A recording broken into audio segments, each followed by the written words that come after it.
नमस्कार, मैं हूं पंकज मटपाल और आप देख रहे हैं फंडनामा। फंडनामा हमारा एक विशेष कार्यक्रम है जहां पर हम समय समय पर फंड्स को रिव्यू करते हैं और साथ ही आपकी मुलाकात कराते हैं फंड मैनेजर्स से। और इसी कड़ी में आज मैं आपकी मुलाकात कराऊंगा मिस्टर अजय खंडेलवाल से, जो कि मोतीलाल ओसवाल म्यूचुअल फंड के फंड मैनेजर हैं। और क्योंकि मोतीलाल ओसवाल म्यूचुअल फंड एक एनएफओ ला रहा है, Motilal Oswal small cap fund, और ये एनएफओ ओपन रहेगा 5 दिसंबर 2023 से लेकर 19 दिसंबर 2023 तक। तो हम समझेंगे अजय जी से कि इस फंड को कैसे मैनेज करेंगे और क्या इसका फ्यूचर होगा। तो अजय जी, बहुत बहुत स्वागत है आपका, और आपने समय निकाला हमारे लिए आज, तो इसके लिए बहुत बहुत धन्यवाद। तो मैं शुरू यहीं से करता हूं कि स्मॉल कैप की बात करें। पहले ओवरऑल मार्केट को समझते हैं कि हमने अच्छी खासी रैली देखी है मार्केट में, और आप कैसा लगता है कि मार्केट कैसा परफॉर्म कर सकता है? धन्यवाद पंकज जी। पंकज जी, स्मॉल कैप की रैली की जब हम बात करते हैं, हमें ये समझना चाहिए कि ये बिजनेसेस के फंडामेंटल्स कैसे रहे हैं। बिकॉज जब स्टॉक रिटर्न हम देखते हैं, साथ ही साथ बहुत इंपॉर्टेंट है कि हम बिजनेस फंडामेंटल्स भी देखें। लास्ट 3 साल में स्मॉल कैप्स का अर्निंग ऑलमोस्ट 20% प्लस से ज्यादा रहा है, एंड स्टॉक रिटर्न भी उसी हिसाब से रहे हैं। अभी इन्वेस्टर्स को के लिए ये उन्हें लगता है कि क्योंकि नियर टर्म में स्मॉल कैप का परफॉर्मेंस अच्छा रहा है, तो क्या ये सही समय है क्या? नाउ पंकज जी, लास्ट 15 साल का अगर रिटर्न देखें तो 15% प्लस रहा है। बिल्कुल। पर वहीं अगर आप 15 साल में से कुछ दिन निकाल देंगे तो ये रिटर्न ड्रॉप होके 15 से काफी नीचे आ जाता है। बिल्कुल। टाइमिंग मार्केट का करना बहुत ही डिफिकल्ट काम है। एंड अगर आप हमसे पूछे हम कैसे सोचते हैं स्मॉल कैप के बारे में, तो मैं कुछ एग्जांपल देना चाहूंगा जिससे थोड़ा सा चीजें आसान हो जाएंगी समझने के लिए। अभी जैसे हम लोग देखते हैं कि किस इंडस्ट्री में, किस बिजनेस में, कहाँ थीम्स में अर्निंग्स के चांसेस ज्यादा हैं। मैं एक एग्जांपल देता हूं, जैसे हॉस्पिटल हेल्थ केयर है। इंडिया में 15 बेड पर 10,000 लोग हैं। Now global average is almost 30 bed पर 10,000। अब ये हॉस्पिटल के स्टॉक्स भी चले, पर ये 15 बेड की जर्नी जब हम 30 तक पहुंचेंगे तो आप देखेंगे कि कैसे ये ही बिजनेसेस का साइज और बड़ा होगा।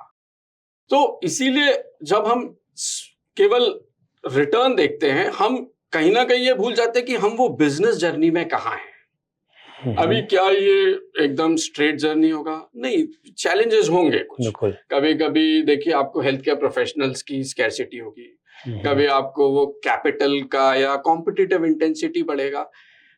एक है अपॉर्चुनिटी, साइज ऑफ अपॉर्चुनिटी। दूसरा है कि जो बिजनेसेस हैं उनके पास वो प्रोडक्ट या सर्विसेज ऑफरिंग है to cater to that opportunity. And third, उनके पास फाइनली वो स्किल सेट, फाइनेंशियल रिसोर्सेज हैं टू कैप्चर दैट अपॉर्चुनिटी।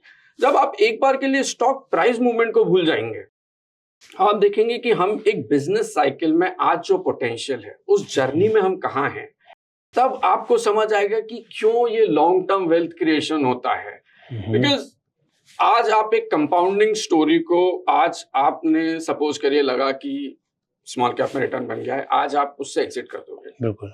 फिर आपका ये कॉल ठीक होना चाहिए कि आज मार्केट पीक पर है, यहां से अगर 10% और चला तो आपका वो 10% मिस हो गया। बिल्कुल। देन फिर जब अगर आपका ये कॉल ठीक है और मार्केट करेक्ट हुआ, तो फिर वो 10% करेक्ट में आप वापस एंटर करोगे कि 15% में। आपका वो कॉल भी ठीक होना जरूरी है कि मार्केट कितना करेक्ट होगा। करेक्ट। अभी ये सब कॉल्स लेना देखिए आसान नहीं है। एग्री।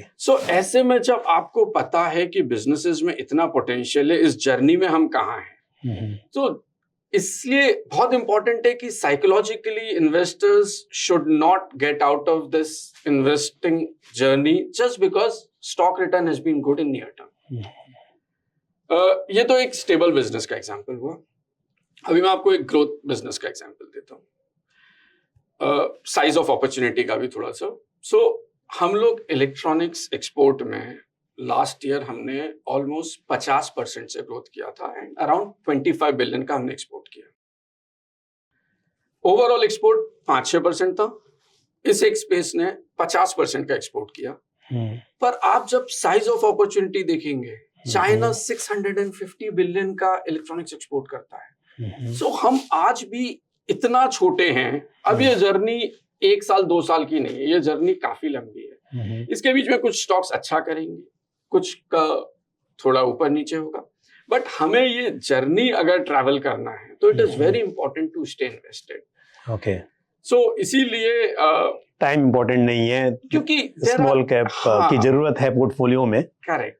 सो आप स्मॉल कैप में अपना एलोकेशन देखिए, आप अपना इन्वेस्टमेंट होराइजन देखिए, इन्वेस्टमेंट ऑब्जेक्टिव देखिए, और उसके बेसिस पे अगर आपको लगता है कि आपको थोड़ा पोर्टफोलियो रिशफल करना है, बढ़ाना है, स्मॉल कैप कम करना है, वो एक इन्वेस्टर का पर्सनल रीजन है। बट हमारा सभी इन्वेस्टर से हमेशा यही कहना है कि आप लॉन्ग टर्म के को मत भूल जाइए। बिल्कुल, अगर आप शॉर्ट टर्म पे फोकस करेंगे तो वो पूरा वेल्थ क्रिएशन की जर्नी हम मिस कर जाएंगे। बिल्कुल। अच्छा अजय जी, एक बात बताइए, क्योंकि अगर हम लार्ज कैप की बात करें तो यूनिवर्स छोटा है, 100 स्टॉक्स में से आपको सिलेक्ट करने हैं। मिड कैप में भी 150 स्टॉक्स, लेकिन जब बात आती है स्मॉल कैप की तो यूनिवर्स बहुत बड़ा है। तो यहाँ पर थोड़ा चैलेंजिंग भी आपके लिए होता ही होगा, मैं समझ सकता हूँ, स्टॉक्स को सिलेक्ट करना। लेकिन उससे पहले मुझे बताइए कि आपकी अप्रोच क्या होगी, क्योंकि स्मॉल कैप है तो फोकस अप्रोच आप रखेंगे यहाँ पर पोर्टफोलियो मैनेज करने के लिए, या फिर एक वेल डाइवर्सिफाइड पोर्टफोलियो होगा? सो पंकज जी, स्मॉल कैप में भी ना अगर आप टॉप परफॉर्मिंग स्टॉक्स को देखेंगे, top 2 quintile stocks versus bottom 2, काफी डिफरेंस है। ओके। सो जब हम स्मॉल कैप्स को बात करते हैं कि मल्टीपल ज्यादा है, यहाँ पे हमें देखना चाहिए कि जो सेक्टर्स जहाँ पे अर्निंग आई है उनका परफॉर्मेंस कैसा है वर्सेस जो सेक्टर्स जहाँ पे बिजनेसेस डिफिकल्ट टाइम में चल रहे हैं वहां परफॉर्मेंस कैसा है। सो इट्स नॉट दैट कि हर सेक्टर और हर स्टॉक ने अच्छा किया है। जब हम स्मॉल कैप को देखते हैं तो हम देखते हैं कि कौन से वो सेक्टर्स है जहां पे साइज ऑफ अपॉर्चुनिटी कितना है, जिससे हमें ग्रोथ का क्लैरिटी रहेगा। उस अपॉर्चुनिटी को कैप्चर करने के लिए बिजनेसेस के पास वापस जो हमारा QGLP फिलॉसफी है उसमें क्या है, वो यही है कि आप ढूंढिए एक अच्छा स्पेस, ढूंढिए कि कौन अच्छा वहां पे उस अपॉर्चुनिटी को कैप्चर कर सकता है, and you pay a reasonable price for it. Because देखिए, valuations are important, there are no two ways about it, but if we only focus on valuation then will end up losing good businesses. Correct. So इसीलिए आपको business का fundamentals पे ध्यान देना है। जहां तक हमारी बात है, हमारे फंड में जैसे आजकल काफी स्मॉल कैप पोर्टफोलियोज में बहुत सारे नाम है। देखिए, हमारा हाउस का फिलॉसफी है अच्छे बिजनेसेस में सही एलोकेशन करिए। सो यहाँ पे हम लोग 1.5% से लेके 4.5% तक के बीच में 30 स्टॉक का पोर्टफोलियो रन करेंगे। बट ऐसा नहीं कि हम लोग 7-8% का भी ले लेंगे, क्योंकि स्मॉल कैप्स में रिस्क भी होता है, एंड स्मॉल कैप का रिस्क समझना बहुत जरूरी है। देखिए, छोटे साइज के बिजनेसेस हैं, काफी बढ़ रहे हैं, तो मतलब अगर मुझे देखना हो 10 साल पहले जो सबसे बड़ी स्मॉल कैप कंपनी थी उसका मार्केट कैप 2,500 करोड़ था, आज वो 17-17.5 करोड़, तो वो 6-7 गुना हो चुका है लास्ट 10 साल में। सिमिलरली उनका प्रॉफिट पूल भी स्मॉल कैप का आई थिंक 2013 में कुछ 40,000 करोड़ था, जो कि अभी 1,80,90,000 करोड़ हो गया। सो साइज बढ़ गया है, बट फिर भी आज भी उनका डिपेंडेंसी कुछ कस्टमर्स पे, कुछ प्रोडक्ट्स पे, कुछ ज्योग्राफीज में ज्यादा है। सो फॉर अस, हम लोग रिस्क को डाइवर्सिफाई करते हैं, बट इट्स नॉट दैट कि उसके लिए we need large number of stocks. We will run a 30 stock portfolio, but weightage is 1.5% से 4.5% के बीच में ही रहेगा। ओके, सो एक फोकस अप्रोच होगी। फोकस अप्रोच होगी। ओके, और सेक्टर्स की बात करें तो आपने भी कहा कि यहाँ पर काफी अपॉर्चुनिटीज हैं, तो आई थिंक मतलब ऑलमोस्ट सभी सेक्टर्स यहाँ पर इंक्लूड किए जा सकते हैं। सो पंकज जी, अगेन मैं एग्जांपल देता हूँ, जैसे कि लार्ज कैप इंडेक्स देखेंगे आप, वहां पे कुछ ही सेक्टर्स का डोमिनेंस है। बिल्कुल। स्मॉल कैप में आज अगर आपको सेक्टर का भी अप्रोच देखना है तो यहाँ पे विद इन सेक्टर भी काफी सारे सब सेगमेंट होते हैं। सो जैसे अगर आज एक सीवी को ऑटो एंसिलरी कैटर करता है, उसके लिए अलग कंपनीज हैं जो कि डोमिनेट करती हैं, टू व्हीलर्स के लिए अदर ऑटो एंसिलरी डोमिनेट करती है। सो सेक्टर के अंदर भी सब सेक्टर होते हैं। सो यहाँ पे हमारे पास चॉइस ज्यादा है। एंड सबसे अच्छी बात क्या है कि क्योंकि एक बिजनेस के लिए क्या होता है, आपको लीडरशिप चाहिए। लीडर ही डिटरमिन करता है कि उस इंडस्ट्री के बिजनेस प्रैक्टिसेस कैसी हैं। सो आज ऑटो इंक फॉर एग्जांपल मैं देखूं, almost 45-50% of business small caps ही करते हैं। जैसे मैंने हेल्थ केयर हॉस्पिटल की बात की थी, मोर देन 50% आज की डेट में बिजनेस का प्रपोर्शन स्मॉल कैप ही करते हैं। सो आपके पास ये सेक्टर्स हैं जहां पे ग्रोथ है, प्लस आपके पास अच्छा डोमिनेंट स्मॉल कैप्स हैं जो कि उस सेक्टर में काफी अच्छा बिजनेस करते हैं, स्केल पे बिजनेस करते हैं। सो ये हो गया। लास्टली एक और चीज अबाउट स्मॉल कैप, देखिए 2008 का साइकिल जब था, तब क्या था कि स्मॉल कैप्स के बैलेंस शीट वगैरह उतने अच्छे नहीं थे। आज की डेट में अगर आप देखेंगे, सो लास्ट 6-7 साल में उनका टोटल लोन या डेट टू इक्विटी जिसको हम बोलते हैं, सो वो लेवरेज काफी कम हो गया है, आधा हो गया है। मतलब कि ये बिजनेसेस अपने आप ही पैसा जनरेट कर रहे हैं, उसी पैसे को डिप्लॉय करके वो ग्रोथ भी उसी से लेके आ रहे हैं। सो ये सेल्फ सस्टेनेबिलिटी जो है स्मॉल कैप्स में, वो काफी इंप्रूव हो गई है। एक और एग्जांपल, लास्ट 3 साल में जितने भी स्मॉल कैप आईपीओ आए हैं, उसमें से केवल 30% पैसा कंपनी में गया है, 70% ऑफर फॉर सेल था। मतलब ये बिजनेसेस को कैपिटल का रिक्वायरमेंट कम हो गया है, वो अपने आप ही रिसोर्सेज जनरेट कर रहे हैं जिसको डिप्लॉय करके ग्रोथ लेके आ रहे हैं। सो एक स्मॉल कैप में रिस्क सबसे ज्यादा तभी होता है जबकि एक बैलेंस शीट का प्रॉब्लम हो जाए। आज अगर उसने लोन लिया, कुछ प्लांट चलाया, कुछ प्रोडक्ट चलाया, वो नहीं चला, वो लोन नहीं रिपे कर पाता। और ऐसे में क्या होता है, एनबीएफसीज, बैंक सब पीछे हट जाते हैं। सप्लायर्स जो हैं, डिस्ट्रीब्यूटर हैं, वो भी क्रेडिट ज्यादा मांगने लगते हैं। सो चैलेंजेस उनके और बढ़ जाते हैं। बट अब के जो स्मॉल कैप्स हैं, वो फाइनेंशियल रिसोर्सेज उनके पास सेल्फ जनरेटेड है। सो ये काफी बड़ा चेंज हुआ है एक स्मॉल कैप में। इसीलिए जब आप पहले हिस्ट्री से कंपेयर करते हैं स्मॉल कैप को, so we need to understand how things have changed in small cap. अच्छा अजय जी, क्योंकि आपने बात की QGLP की, यानी कि मैं बता दूं व्यूअर्स को भी, QGLP फ्रेमवर्क जो है मोतीलाल ओसवाल म्यूचुअल फंड का, यानी कि quality, growth, longevity eight reasonable price. तो यहाँ पे वैसे भी हम वैल्यू स्टॉक्स की बात तो नहीं करेंगे।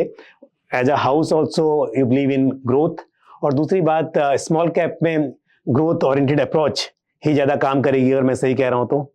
जी जी, एब्सोल्युटली। तो लेकिन अगर हम बात करें टॉप डाउन और बॉटम अप अप्रोच की, तो यहाँ पर किस तरह से आप किस अप्रोच को फॉलो करते हैं, कैसे स्टॉक सिलेक्शंस करते हैं, उसको थोड़ा एक्सप्लेन कीजिए।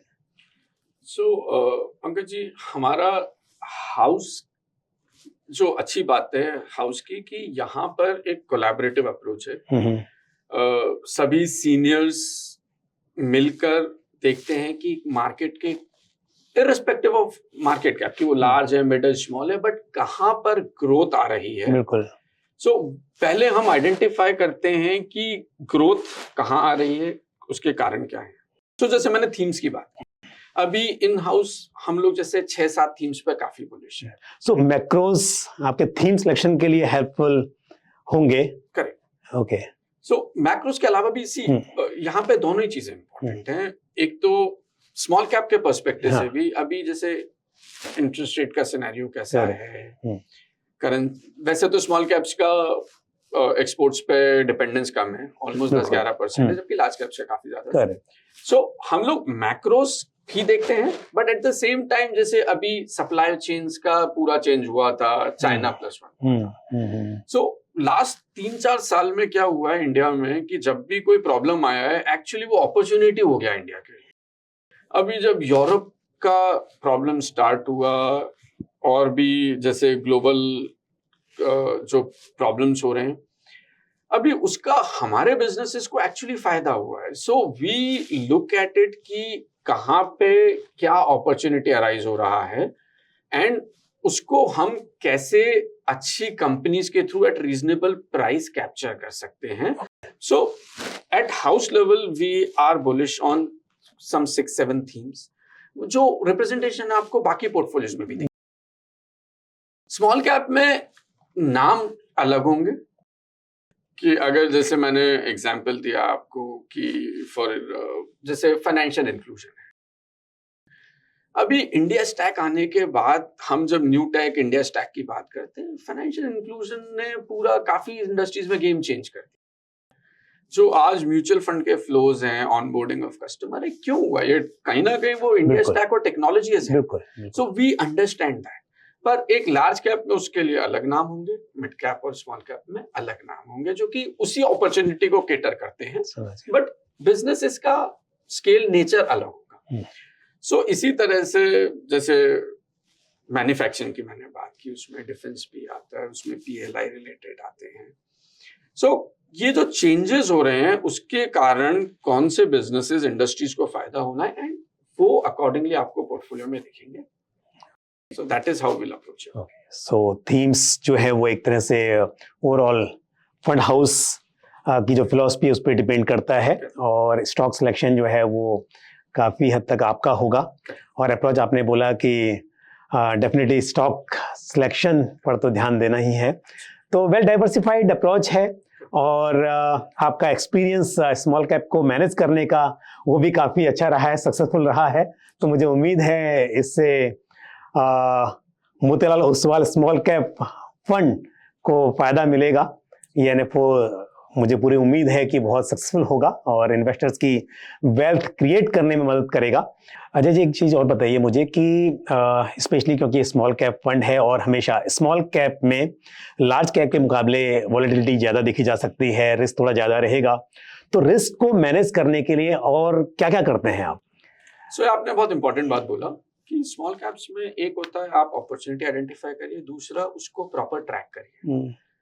सो that tracking part is equally important. And वहीं पर ट्रैकिंग के अलावा उसमें ऐसा भी होता है कि कभी कभी हम लोग जहां नंबर्स बेटर हो वहां हम ऐड भी करते हैं अपनी पोजीशंस को क्योंकि वो हमारे एक्सपेक्टेशन से बेटर है. सो इसीलिए स्मॉल कैप्स में ट्रैकिंग इज एक्सट्रीमली इम्पोर्टेंट. इसीलिए शायद स्पेशलाइज्ड जॉब भी है क्योंकि काफी बिजनेसेस का देखिए थोड़ा बहुत मोर्टेलिटी भी होता ही है स्मॉल कैप्स में. बिल्कुल. और अगर वो आप टाइमली एड्रेस कर लें तो आपका ड्रॉ डाउन्स कंटेन हो जाते हैं. एंड हमारा फोकस ये रहता है कि देखिए आप विद लो वॉलेटिलिटी अगर if we can give a decent return. Correct. That is नहीं, मुझे उम्मीद है आपके एक्सपीरियंस के साथ में डेफिनेटली अच्छा ही होगा. और मैं तो इसलिए बात कर रहा था क्योंकि मुझे भी काफ़ी एक्सपीरियंस हो गया इस इंडस्ट्री में और एक चीज़ देखी है कि हमेशा इन्वेस्टर्स ये लेकर चलते हैं कि स्मॉल कैप है, रिस्क है, लेकिन फंड मैनेजर्स का काम सिर्फ रिटर्न्स जनरेट करना नहीं, रिस्क को मैनेज करना भी है. तो वो कर रहे हैं इस चीज़ के लिए, उस पर काम करते ही हैं. सो पंकज जी, हमारा देखिए स्मॉल कैप में हम 30 स्टॉक पोर्टफोलियो रन करना चाहते हैं, बट किसी भी स्टॉक का वेट ऐसा नहीं है कि बहुत ज्यादा होगा. It will be between 1.5% to 4.5%. अच्छा. So one is stock level weight, second is sector level weight. So again आप देखेंगे कि हमारा सेक्टर का वेट भी हमेशा प्रॉफिट पूल के सेक्टर के हिसाब से ही होगा. आज जैसे स्मॉल कैप्स में जिस हिसाब से प्रॉफिट पूल है, मैन्युफैक्चरिंग है, इंडस्ट्रियल है, इक्विपमेंट्स है, प्रोसेस इंडस्ट्रीज है, जहां पे अगर वेटेजेस ज्यादा हैं एंड वो ही stocks themes wise, profit pool wise हमारे पोर्टफोलियो में रिफ्लेक्ट होंगे. बिकॉज हमारा फोकस है कि जहां पे अर्निंग आ रही है जो आपको एक सही प्राइस देना है उसके लिए, तो वो उस हिसाब से आप देखेंगे कि weightages of sectors and stocks risk के प्रपोर्शन में होगा, जिससे कि एक पोर्टफोलियो वेल बैलेंस्ड भी होगा. At the same time it should perform. Okay. So benchmark index में किसी सेक्टर का वेटेज जिस तरह से रहेगा तो आपका एलोकेशन भी उसी तरह से कम ज्यादा हो सकता है उस सेक्टर में. पंकज जी, या जरूरी नहीं है ऐसा? बहुत ज्यादा डिविएशन नहीं होना चाहिए, बट देखिए जैसा मैंने बताया कि थीम, अपॉर्चुनिटी, उसी हिसाब से हम लोग अपना पोर्टफोलियो बनाना चाहेंगे। ऐसा नहीं कि एक सेक्टर का वेट इतना है तो उसी के आसपास रहना है। सो हम लोग बेंचमार्किंग में उतना बिलीव नहीं करते। हम लोग बिलीव करते हैं कि आपका potential of return, earning, quality of business कैसा है, बट आप देखेंगे कि बहुत ज्यादा डिविएशन नहीं होता है। ओके, अच्छा, लास्ट में ये तो बात थी फंड की, और अक्सर मैं अपने शो पर फंड मैनेजर से एक रिक्वेस्ट करता हूँ कि हमारे व्यूवर्स के लिए अगर आपकी कोई एडवाइस हो वेल्थ मैनेज करने के लिए, उनका वेल्थ क्रिएट हो इसके लिए, तो एक एडवाइस क्या होगी? आई थिंक व्यूअर्स को मैं यही कहना चाहूंगा कि आप अपनी इन्वेस्टमेंट जर्नी को ये नियर टर्म के हिसाब से नहीं सोचें। और जैसे चाइना फॉर एग्जांपल 30 साल के लिए ग्रो किया था 9% पे, जब यूएस में पर कैपिटा इनकम इंप्रूव हुआ था, यूरोप में फ्रॉम 3000 टू 10,000। ये जो जर्नी है, अगर हम बड़ी पार्ट ऑफ जर्नी मिस कर जाएंगे तो वो जो वेल्थ क्रिएशन का बड़ा पार्ट है हम वो मिस कर जाएंगे। सो इसीलिए बहुत इंपॉर्टेंट है कि आप अपना असेट एलोकेशन, आप अपना मार्केट कैप एलोकेशन, आप उसको अपने ऑब्जेक्टिव्स के हिसाब से बैलेंस करिए, राइट एडवाइजर्स के थ्रू इनपुट लीजिए, एंड देन आप देखेंगे कि आपका वेल्थ क्रिएशन जर्नी काफी सक्सेसफुल रहेगा। थैंक यू अजय जी, आपने टाइम निकाला, बहुत सी इंपॉर्टेंट बातें बताई, और मोतीलाल ओसवाल म्यूचुअल फंड में ये आपका पहला एनएफओ है, और मुझे उम्मीद है कि ये बहुत सक्सेसफुल होगा। Wishing you all the best and thank you very much. Thanks a lot Pankaj ji. Happy investing to all the viewers. और आज हमने अजय खंडेलवाल जी से काफी इंपॉर्टेंट बातें समझी और जाना कि Motilal Oswal small cap fund को कैसे मैनेज करेंगे। तो इसी के साथ मुझे भी दीजिए इजाजत, लेकिन आपका कोई भी सवाल या सुझाव हो तो आप कमेंट बॉक्स में पोस्ट कर सकते हैं। आज के इस एपिसोड में इतना ही, फिर अगले एपिसोड में आपसे मुलाकात होगी। नमस्कार।